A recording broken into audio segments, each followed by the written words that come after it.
So we start moving into the back of the tractor, and I'm in front of Velasquez, and I'm starting to make my way through the tractor, and you're seeing it's a mess, man. It's a mess, and the fighting's still going on in the street. You're still hearing small arms fire pinging off the side of the vehicle, and me and him were in, and I'm forward, and I'm triaging what I can triage, or trying to pick through what is inside. But you're starting to move through.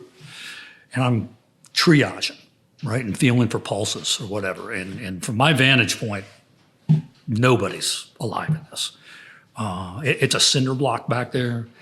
Doc's doing the same thing behind me. And from my vantage point, again, I can see what he's doing. And so he's feeling for something. And I would say, Doc, let that one go, because from my vantage point, I can see half his head is gone from my angle. Doc sees the other side, and he's feeling for pulses. And we know with the fire that's going on out here, you got to get through this. Start to get through all of this. Now, the cargo hatches had collapsed in there too. So it's just a tangled mess of people and everything that's dumped, and these hatches laying on top. And at that point, I'd heard people outside. I think it was First Sergeant James Thompson yelling, get some people over there to help or that. And you start to hear things that are, like we talked about before, Marines have their own perspective of their lives are going on out there at the same time. And I'm pretty sure that any 100 people that was looking from the outside in would have said, I'm not going anywhere near that thing. Especially if they're fighting outside, they're watching rockets skip off the deck, and they're thinking it's a combat loss. Like you said with the tank, eventually we got to thermite this tank, we got to strip it. It's not going anywhere. And this is a Black Hawk Down situation that you've already decided this tractor's not going anywhere. But there's a lot of things in this tractor that can kill a lot of Marines, right? And as I started moving forward, I had slipped inside of there. And I had heard somebody outside yell something about they're all going to die in there. And I distinctly hear it in a U.S. voice in the street. There are only Americans out here. And I think I'd said that on the Jocko podcast, and even Jocko had a hard time. He's, what do you mean by that? I said, well, people react differently in combat. And then, sometimes maybe people ain't coming that are wearing the same uniform as you do. I don't know who those people are, but I know it wasn't an Iraqi that was screaming that outside that I'm not going in there to help those guys out. And they got their own thing. Doc heard that. And I distinctly heard that. And I looked from the back and saw that kid's face turn white, because I think it was the first time that he really internalized what's going on right now. Yep. I'm a medic, I'm a corpsman, but this is the first time. What do you mean I could die? I just heard that guy. He doesn't even want to. What does this really look like that's in here? Yeah, absolutely. And I yelled at him to get out of the vehicle. And that little boy looked at me and he said, I am not going anywhere as long as you're here. Yeah. Just like that. And we continued to go through that vehicle. And as I moved up to zero out the radios and start to initiate the combat destruction plan, I slipped. My knee went down into flesh, and I heard a Marine gasp for air. As soon as my knee hit the deck, I heard that right there, like a big whoosh, and yelled, I think somebody's still alive. Doc comes in, First Sergeant James Thompson's out running the street, and we start digging through and peeling off what we can peel off. And it's just forward of where the cargo hatch had collapsed. And there was a Marine who was in an L-shaped position, and he was huge.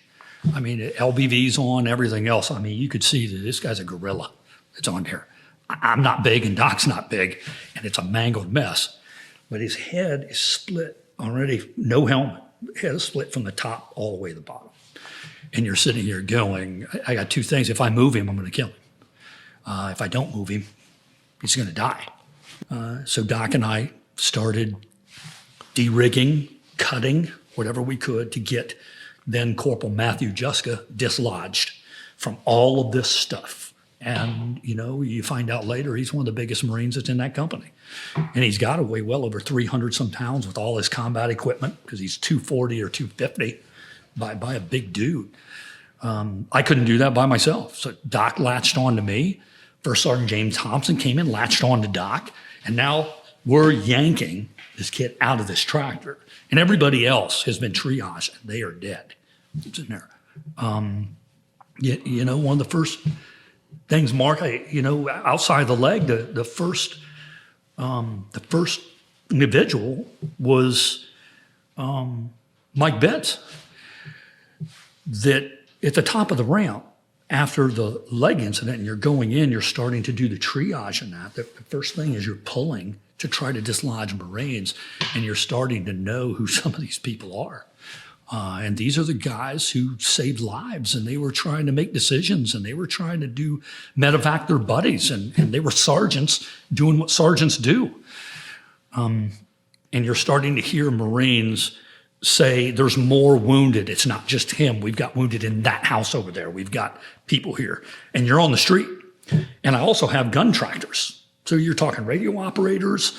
You're still seeing your section leaders, and you're watching Staff Sergeant Araton, don't keep your vehicle in a position solid at one time.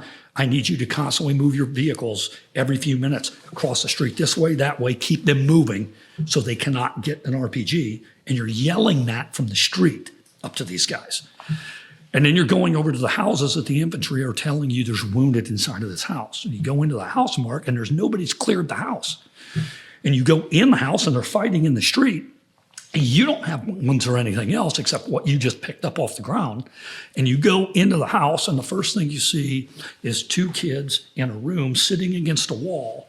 And they're bleeding from their nose, their eyes, their ears. They look gray and burnt from almost head to toe. And then you see another one hobble up to you. And you're, oh my God, these are the guys that were in the hatches that were blown out of this, right? So you're putting 2 to 2 together. These are crew chiefs. These are crewmen. These are what happened to these guys. And you're sitting here like, oh my God, they don't know who you are because they're concussed. This corporal is wounded as crap too that's in there. And the next thing you know, you're kind of like, hey, I'm going to get you guys out of here. Okay? Everybody's getting out of here, right? And the corporal looks at him and is awesome, man. The corporal looks and he says, I can still fight. I don't want to go anywhere, right? That was the mentality across that whole battle line. It didn't matter. Nobody was ever running up going, get me on a medevac, get me on. It was quite the opposite. It was, you're getting on this. You have to leave. Totally agree. He's ashy from head to toe. He's in charge of these two. You patch up those wounds, and then I got to get help. So you rack around, make sure the chamber's good. You take him, you put him on the entrance that's inside a house that has not been cleared. And we're not there to clear the house. I've still got the fight in the street. We're AM trackers. There's grunts all over the street, and they've got their own fight. Get the wounded out. And I told him, here's a weapon. Watch over your buddies. I'm going to get help. And saying this, you can hear Iraqi voices in the back of this house. And it's not like a family. You can hear people all around this house. But the Marines are right outside the door in the fight. Stay here, watch your buddies. I'm going this way. Don't shoot anybody coming from this direction because I'm bringing help. Anything coming from that side of the house, man, you know what to do. He's like, absolutely. Stood in the door frame, went outside. That's when I could see Lieutenant Matt Martin. I could see a lot of the people doing what they were all doing, right? And I hear we've got a medevac bird coming in. It's already there. And he's waving on where the medevac bird is going to start to come in at. We get them out of the house. We move them back to the tractor where Corporal Juska is at, and Doc is holding his head together in the back, and he's looking at me and telling me, we've got to go now, Gunny. I can't keep doing this. So what happens, Mark, is all the wounded is at that tractor. The fight's going on, still around. The RPGs are hitting. You're looking in the street, and you're seeing Iraqis run from one side of the street to the other, and these kids engaging them, right? I can distinctly remember at one point, one of the most proud things I ever saw in my life was 2 young infantrymen. It's burning up in this city. I mean, it's 130 degrees. No one's had really food or chow or anything or water in hours, and they burn through all that. These kids are sitting on the other side of a dirt mound watching the north and south axis, sitting back to back with their uniform sleeves stripped and shredded and cut off, and they're reaching and handing each other magazines, and they're sitting back to back, and they're probably neither of them are more than 19 years old, watching, defending their little piece of the pie because they still think they're going to get overrun. We get everybody out, helicopters starting to come in. Major Tuggle comes over and he asks, do you guys have any pyrotechnics? Do you have anything to mark the LZ? And somehow one of the trackers handed him a pyro out of the pyro box. Wasn't smoke or anything else, out of the pyro box. It happened to be like White Star Cluster or something. And I can remember one of the funniest things I ever saw in the middle, like that, was him going out, opening that cap, firing that thing. It hit the street, it ricocheted, it just completely disappeared. And he's standing out there with an empty tube, and he looks back up at me, and both of us just start laughing. Like, you got to be kidding me, bro. You got to be kidding me. One of those moments. And you're laughing. Yep. The major, the gunner, like, we get all the casualties. We are running them a football field distance back that way. And I watched that ramp come down. Big gunnery sergeant stride out of that thing, hooked onto a gun belt, evidently the crew chief of the vehicle, run up to there. We're starting to drop casualties, and he's like, you need to put the casualties in the litter kits, right? And it's mounted like a medevac, litter kits. And we're saying, bro, do you know what's going on out here? You need to get this fucking helicopter out of here right now. We ain't got time to start loading them up in the litter kits. He keeps saying that. An RPG skips off the back and just explodes against a wall somewhere. And he goes, is that an RPG? And I said, absolutely that is. He goes, drop them. We'll take care of this. Right? So we get them up there. The ambulatory ones can walk in. And the last one on their mark is Corporal Juska, big boy. Testament again to the Marines. That gunnery sergeant, whose name is Hederscheit, that gunnery sergeant held Corporal Matthew Juska's body in the helicopter with his own body weight so that Major Garcia could get off of the ground with the casualties. And the last thing that I recall seeing before the tunnel vision started setting in and almost blacking out in the street was Corporal Juska's legs hanging off the back ramp of the helicopter with that gunnery sergeant holding him in by his own body weight as they're medevacing him out and the blood just dripping off that thing. And myself, I think it was James Thompson, I'm damn sure know it was Doc Velasquez, got against a wall, and for the first time I could sit down and felt the tunnel vision start. Like the world's blacking out. Like you're dehydrated. It's probably heat exhaustion, heat stroke. You're still in your mop suit as well at 130 degrees out there. This has been going on for hours. Tanks show up. How do I know? I heard the cheer from the infantry before I ever saw a tank come. And it looked like something out of a movie when they rumbled over that thing. Every grunt in that street started cheering loudly, enough to get your attention. They wheel into the position, in between the Amtraks, where they're at. Enough to swivel turrets and all that. I'm still on the ground at the time. Captain Mike Brooks is on the ground with his radio operator, Lance Corporal Miles, and running around. And we're taking fire from certain levels and certain buildings. Jump up on the tank again, this time via the tank phone in the back. And now I can't really ever recall ever doing a tactical exercise where you or I ever called tank gunnery. I was on ranges with tanks, firing, but nobody taught you to go to the tank phone, do an ADRAC. Here's what it is. You just kind of knew, right? Go to the tank phone. Hey, you, this is me that's up here, second deck.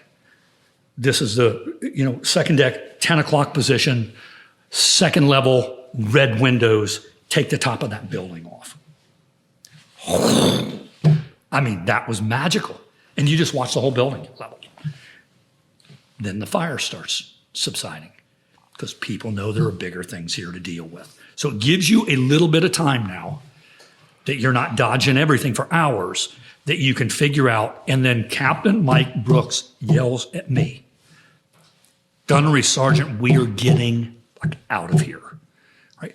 There is a unit that is relieving us in place. We need to get our ass up north to reinforce the northern bridge.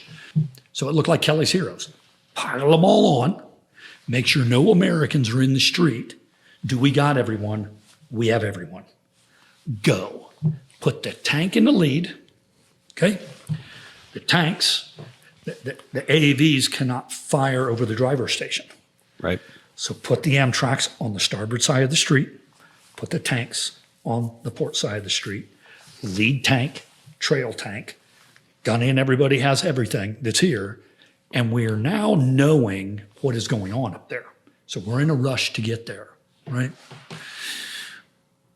At the same time, we know what just happened at our position, and we know what levels they're all firing from. So instantly it was fast as you can go, train your weapon stations on the rooftops, and lay on the freaking guns as you make that run down that thing.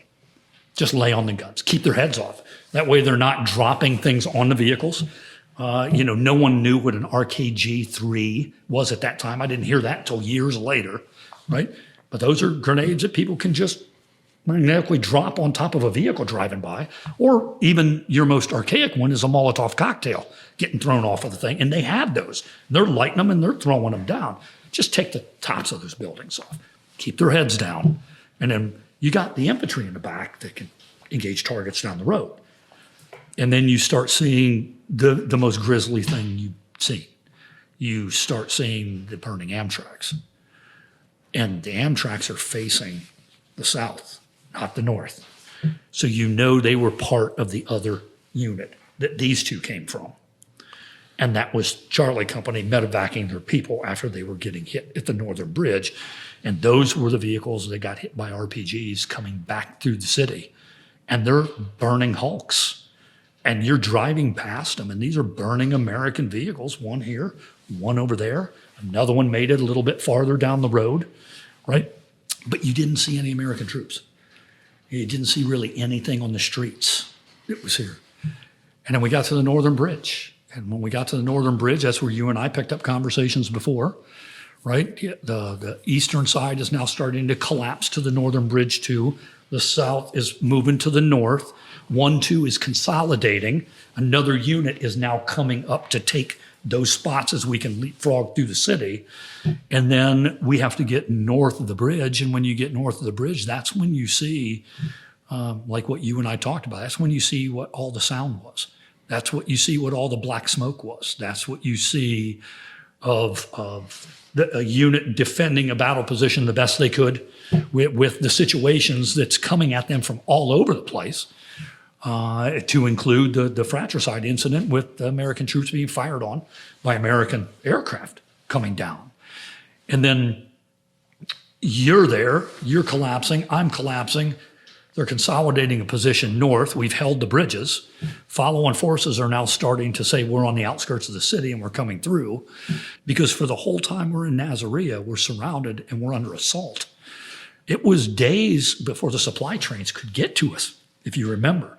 So Charlie Company is down on a lot of combat power. More importantly is those kids lost their houses, their gear, you name it. They don't even have canteens of water and different things. They're on the vehicles that are there. So units like yours, units like mine, without question, yelling at Marines to fill ponchos up, take one canteen and throw it out inside here. I can't recall ever hearing a single Marine say, what's this for? If you asked them to throw out half their ammunition, they'd throw out half their ammunition. That would all go over to where Charlie Company was at, whether it was sleeping bags or anything else that you could do, because these kids are living in the ground now for that battle position that's out here. They're not getting resupplied. They only got what's on their back. And now you spread load as a community. re-outfit ammunition, re-outfit weapons, whatever you can do to make the line solid for everybody. Yeah, hands down. I mean, so much to unpack there. I mean, it was the most, I used to tell Eric Ingerson, I'd say, brother, like you and I in that unit, we went to the gates of hell, saw him, and then, we ascended back, up to where we belong. I'll close it up by talking about how you and I got reunited at the North Bridge. And so for me, we were stuck there at that position. That story you talk about the bravery and the courage under fire and, and that deep rooted, brotherhood, looking out for each other. I can't speak for Charlie Company, but I can make an assumption, and I can definitely speak on Bravo Company that was permeated throughout that company.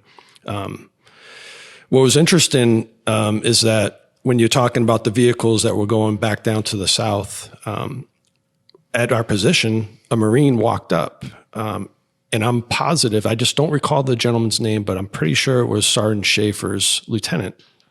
And he came over to my vehicle, and we let him in and gave him some water and stuff. And you want to talk about suit, just distraught and shock.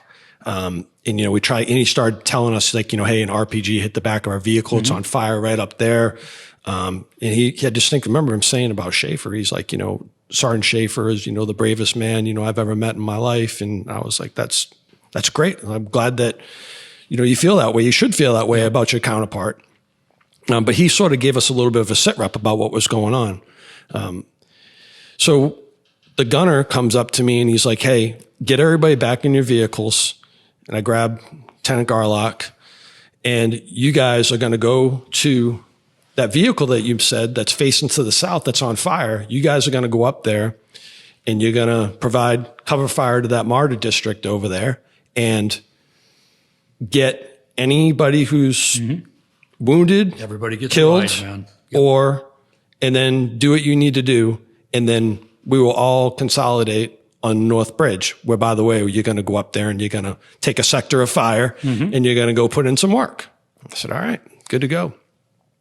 So we peel out of there, ambush alley. You guys had already passed us, laying down machine gun fire. I don't think we need to lay down machine gun fire because I didn't think we were receiving a lot of fire at that time. But the pucker factor, I mean, it was through the roof. I mean, I was very, very, scared. Not scared. Not afraid to admit it. I was scared going down ambush alley. But we get to that vehicle and we hard pivot to the left. We weren't receiving any fire from the martyr district, likely because you guys to the north, were suppressing that and had them with their heads down. Corporal Morris, mechanic, goes in the back of the vehicle. I'm out of the turret this time, back there looking at him, and him and a couple of the Marines from Bravo Company carry a Marine out. What was interesting about that, sad, is he was stripped down to his tighty whities. He was in obviously bad shape, bloody, bruised, and it didn't sit right putting him down below with the Marines. So I said, let's put him up here on top of the cargo hatch. And Justin, when I tell you that is the heaviest thing I've ever lifted in my life as a deceased Marine, hands down. I mean, to the point when I underhooked his arms and I'm pulling him up on top of the vehicle, I almost dropped him. I get him up top, lay him down. We put, one of the generous Marines from Bravo Company, he's like, here, put this poncho over him. Let's do some dignity here. So put a poncho on top of him. And then we peel out and we roll out. And we go over there to the other side of the North Bridge. At this point, it's very clear to me what happened. I could not believe the condition of some of our vehicles. And we get there and we pull off to the side and everybody's looking at me and everybody's looking at my vehicle because they know what's on top of my vehicle.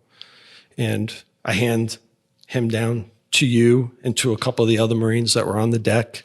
And I probably don't do a good enough job of really accurately stating what my state of mind was then, and where my head was at. We had been, light-skinned vehicles shooting at tanks, right? Numerous RPGs, which I may not have seen, but other people had seen to me that are being fired at us.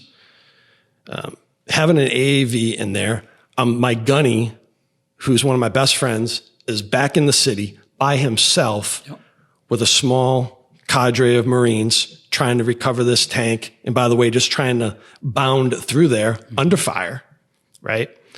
I was not in a good state of mind then. I was tired. I was worn out. I was under duress. And I came down off that vehicle, and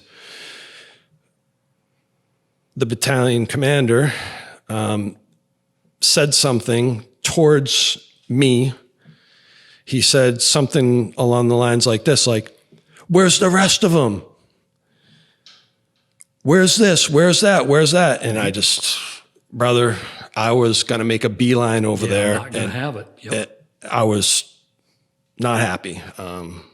Anyway, I appreciate you stepping in between he and I and saying, "Mark, let's go over here and let's go have a conversation." You grabbed me by the shoulder, you went over there, and then you started telling me about, this and this vehicle and this and, hey, this.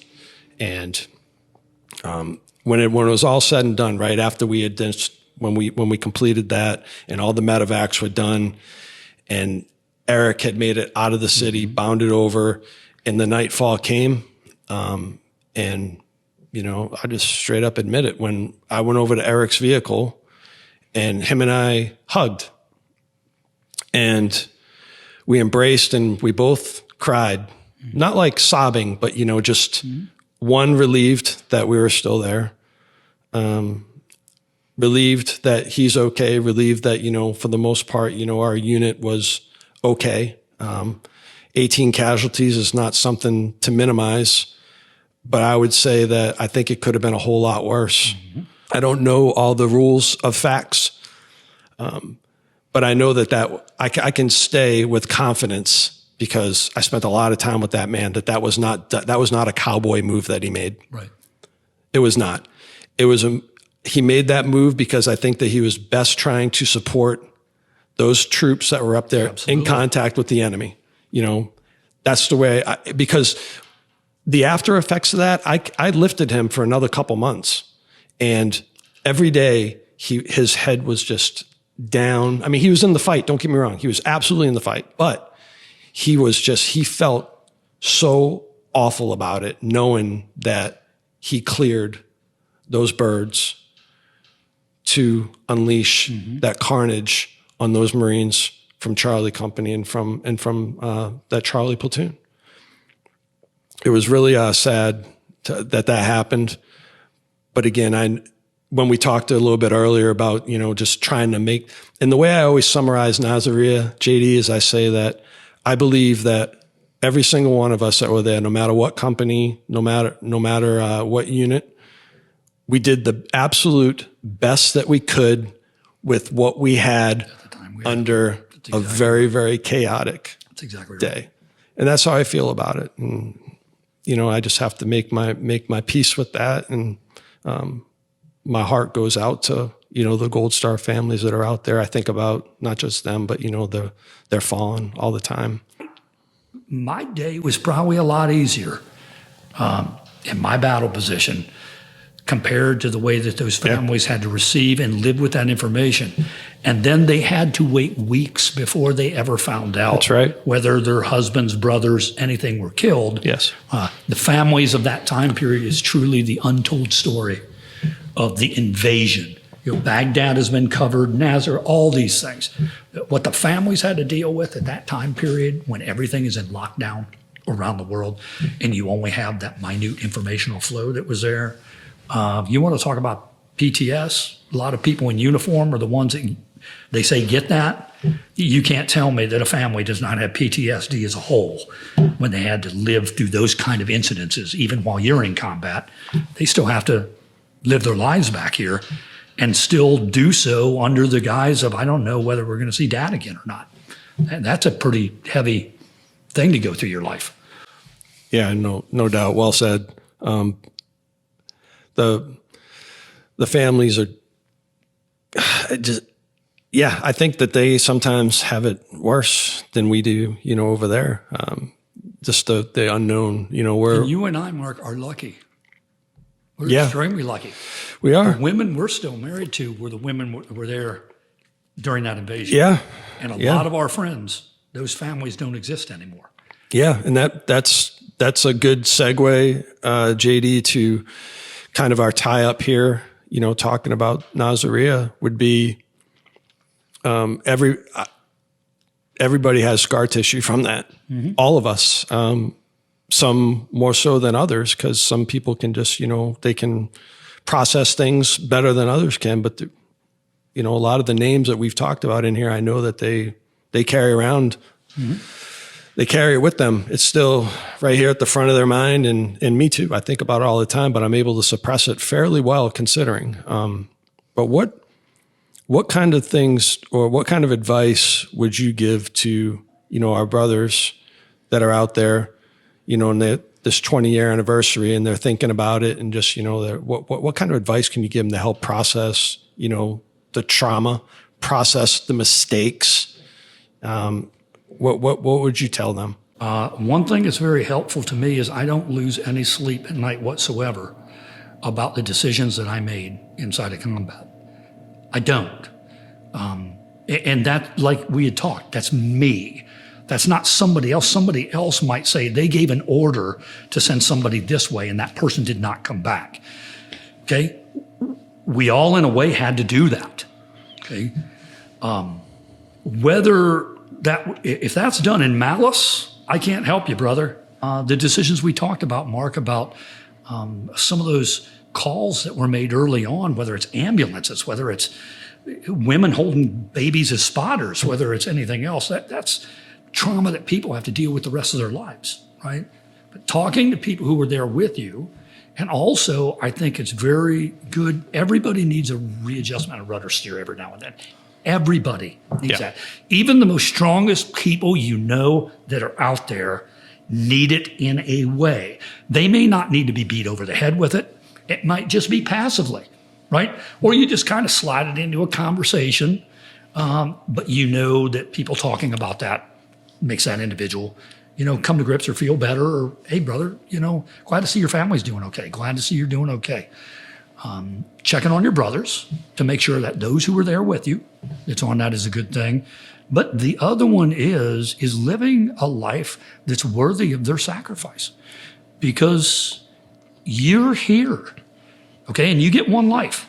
That's it. I'm not a big believer that I used to be the Pharaoh of Egypt, and then I became dictator of this country, and my next life you don't get a do-over. You just get one time going through the train, man. And a lot of people do sit around with what has historically been known as survivor's guilt. Why them and not me? They had a family, I didn't, or they had this, or I didn't have that. And they constantly rehearse this stuff in their head over and over again. Why this? Why that? Could I have done more? Could I have done this? That is why it's very important to study and understand your history, because warfare has been going on since the beginning of time. Civilizations, men and women and everyone have had to learn how to deal with that trauma to go on to move society forward, or to try to move society in the direction of trying not to do warfare. But you and I both know that's a fallacy. Human beings' interests in political and socioeconomic interests always somehow result in changing of borders, somebody slighted from this unit to that unit, and then people have to have an armed conflict to do something.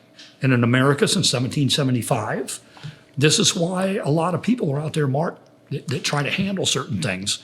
I believe in setting up generations to be prepared for the inevitable, rather than hope and pray that something doesn't happen. We know since 1770, America was born in war, okay? We are warriors. A lot of people try to tell you America's not the Greeks or whatever. Bullshit.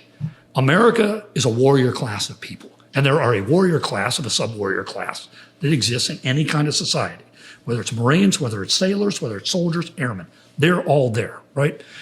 And you said, and aptly so, because you've even heard me say it, every 20 to 25 years, giddy up. This country is going to war. And that's not me and you just beating chests or trying to rally the troops or that.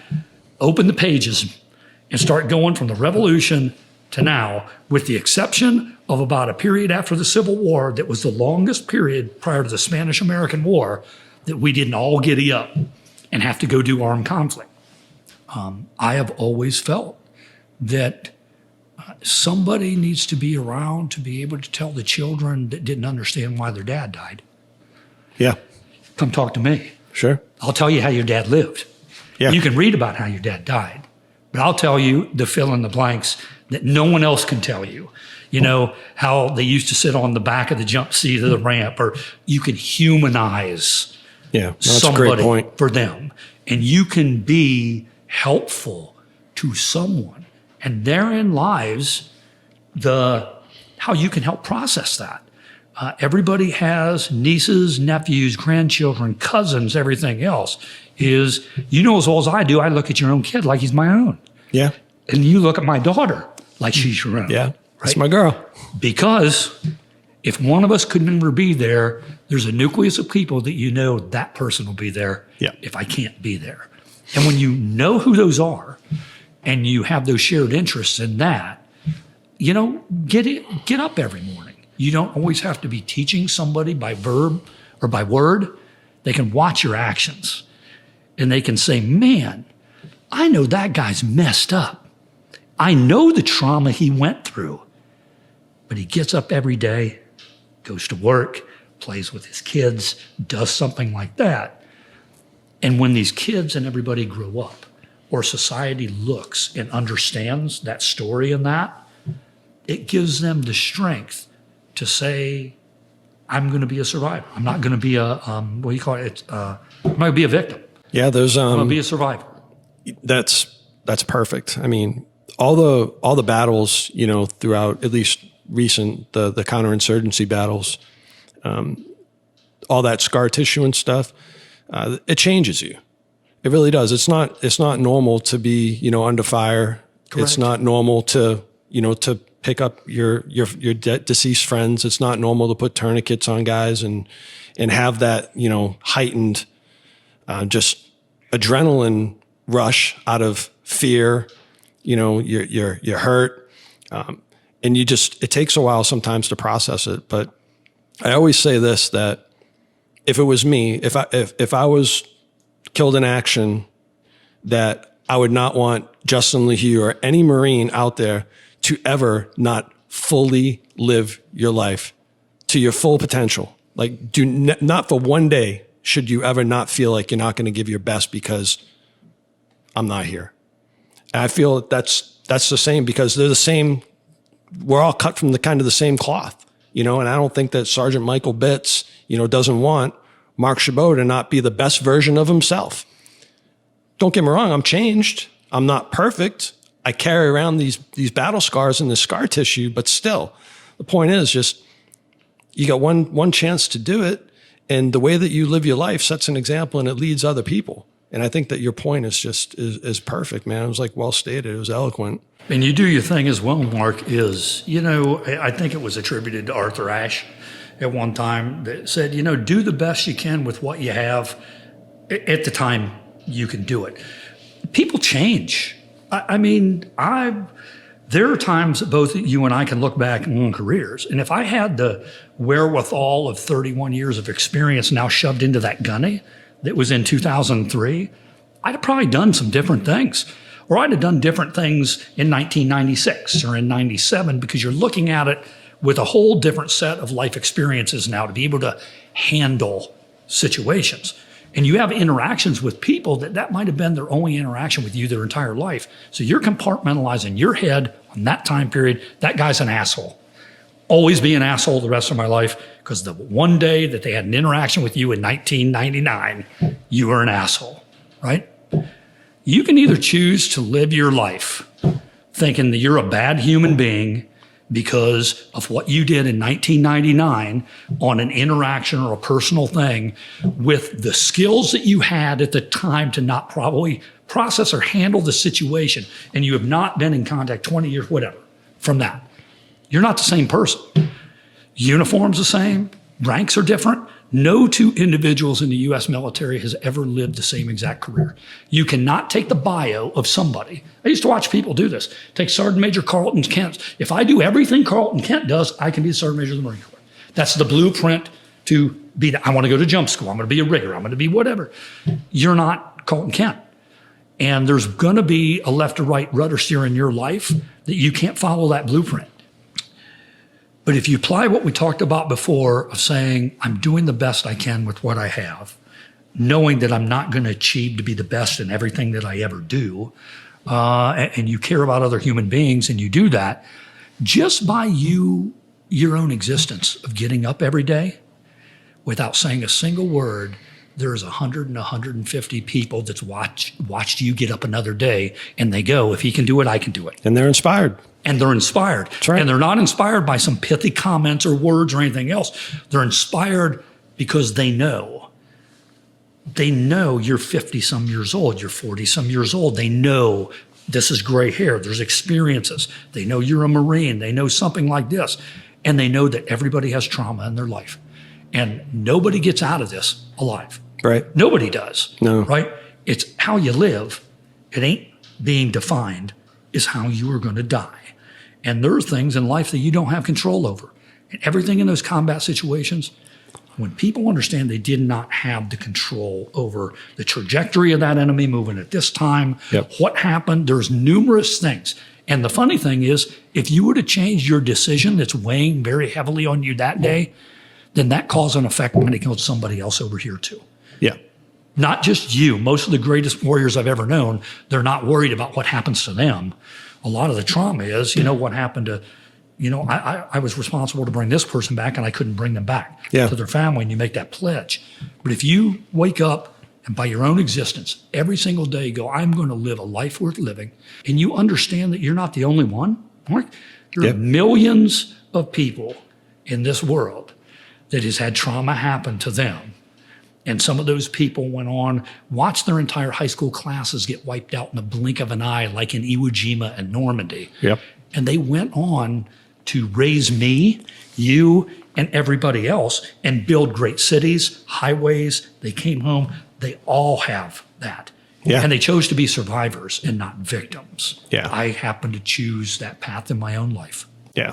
And I think the other part is just got to learn, you just got to understand, we're all imperfect. We all make poor decisions. Forgiving yourself is something that sounds, it sounds good when I'm sitting there telling you got to forgive yourself, but you really do. Like if you can't forgive yourself for your mistakes that you've made or however things have unfolded in your life, if you can't do that, you're never going to be at peace. Do things that are out of character sometimes. The greatest of humans have friggin' stepped on the friggin' crank and friggin' punted it in the stands, right? So that would be the first thing I would just tell anybody is just learn how to forgive yourself. And then the other thing is just, life is beautiful and misery loves company, right? So if you're kind of in that misery, you will go gravitate towards people who have kind of an equal amount of misery, right? But if you can find yourself and connect yourself, because you said it earlier that if you get to pick and choose your company now. If you can pick and choose company that is uplifting and it's not that misery loves company, I think that is a very powerful thing to do, to heal yourselves from a lot of this trauma, That's just what I think about it. And then use the tools, right, that you have. The pain, the anguish, and everything else that you just talked about. There was things you did when you were younger, even before you became a Marine, that you're now sitting there going, I wasn't a good person that day, or something to somebody, whether it's a bullies in high school, whether it's somebody, now you have all this. That is yet another reason to try to achieve that thing that I had said. Try to make the small little rudder steers each day to be better at something. And maybe being better that day is identifying some of the things that you had going on and you see it in other people. And you get a wrap your arm around that person and say, here's the reason you should listen to me. I used to be you. Okay. You probably take my advice. You can go on about the path that you're on. And this is probably not going to work out well that's here because other people have taken these paths, whether it's selling drugs, whether it's doing nefarious things or anything else, right? Or you can forget the one person that's going to call you out going, well, you're a hypocrite. You used to do that. You're exactly right. And I am happy being a hypocrite right now as a father telling people this, and this, even though, well, Dad, you may have done that before. You're right. I may have done something like that because at that time I was very selfish and all I cared about is myself. And now I see things from a different angle and I have more tools that can help. If I had the tools now, I'm telling you, I wouldn't have made those decisions. Right. I'd have probably made a different decision to do that. Yeah. And I'm telling you, you can hear that now because nobody told me that. Mm-hmm. Yeah. Okay. So if you're saying that I'm intrusive or anything else, intrusive because I care. I mean, the way, the way that you can recollect, and tell, the An Nasiriyah story is, like nobody else. And, the details and again, your ability to absorb details, that's been, I think, incredibly, it's like giving back to a little piece of Marine Corps history. And for that, I'm grateful. And I want to thank you very much for unpacking that with me and also getting me to, take down my armor a little bit and dig into the memory bank and think about, that.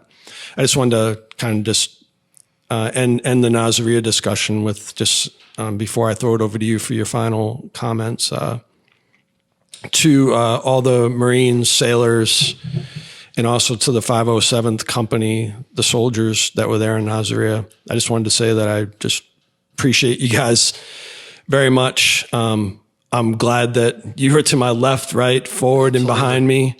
I'm blown away by your valor, your courage under fire, your support, and thanks for going hard, for us over there. And also, last but not least, to unfortunately our fallen that were there, to those families. Again, just want to say, your loved one may not be here, but you'll always have a family, with the Marine Corps. So, Justin, over to you for final comments. We talked a lot about the traumatic situations that are in there, and like you said about unpacking different things, and any discussions around combat. A lot of times, normally gravitate to the traumatic situations amongst brothers or anybody else sharing that. But watching the American service member perform in battle, under fire, black, white, Puerto Rican, Jew, Republican, Democrat, from the South, from the North, you will never see a more beautiful thing about how existence on a utopian scale is supposed to be. Watch societal impacts happen to people that allow them to tear at the fabric of you can see that one way, you can do that. It's kind of like what we had talked about in closing, Mark. You go through life and try to do good by others. Malice towards none that isn't doing malice. You don't go looking for a fight. There's plenty of fights that are out there to happen. And I'm not saying you have to walk away or back down from them when they're presented, but you get to have the say in all that. And you get to control your own self to do this. And those individuals are some of the finest human beings that ever wore the uniform of this nation since we have become a nation. I am proud of the battle scars that we all wear from that battle. A lot of people are angry. A lot of people. Why is that battle highlighted more than this battle? You go back to anywhere else. I had a Vietnam vet tell me one time, Mark, "Hey, Justin, you're a historian. You know what the most traumatic and greatest battle in the history of the United States has been?" I was intrigued. It was at a VFW. Like, yeah, he goes, "The one you were in." And I had to stop. And it was like a punch in the gut. And I'm like, what do you mean? The one no. The one that affected your life the most that you participated in will be the most traumatic and the greatest battle that's ever been fought in the history of this country. The history books will tell you Lexington and Concord. They'll tell you all this. But you're not affected by Lexington and Concord on a daily basis. You're affected by the one that you were a part of. And he said that might be some little shitty section of a jungle that no one is ever going to hear about. He goes, but my impact on this world, on warfare, is no different than somebody that came out and stormed Mount Suribachi and raised that freaking flag, because I had to do what I had to do. They had to do what they had to do. We all had to do what we have to do to keep the stitches together in the flag of this nation for multiple generations. He said, so do me a favor. He goes, battle comparisons and everything else, once you kind of look at it as a shared experience across 250 years and everything else, he said it makes a lot of that trauma a lot easier to deal with when you're not walking around thinking you're slighted because nobody's wrote books or movies about the battle you're in. But they wrote them about Fallujah, or they wrote them about this, or these here's or here. Be proud, you know what you did. He said, I know what I did. He goes, that's good enough for me. Yep. Yep. Absolutely, man. That is 100% good enough. I never viewed it as a competition between, Nasiriyah, Fallujah, Absolutely Ramadi, not. It Kaysan. shouldn't be. I've never viewed it as though it's a competition. It's important to me just for the point, because it just happens to be the most kinetic time during my career was absolutely Nasiriyah. And I just double down in saying that, man, what a great team. And we just gotta, make peace with it. And the good part is that I feel like we got really good bonds there and very good connections out there still with. I mean, I still talk to so many of the Marines from 1-2. And matter of fact, I just talked to Corporal Martin 2 weeks ago. He's going to be in Fredericksburg. Oh, sweet. He was one of my crew chiefs. Top him off. He needs to stop over. Yeah. So I will. We'll work on that one. But hey, we'll shut this one down, and we're going to reopen another episode here in a little bit. But I appreciate you, man. Thanks very much for your perspective. I appreciate you having me on, Mark. Yeah, of course, It's been a man. pleasure.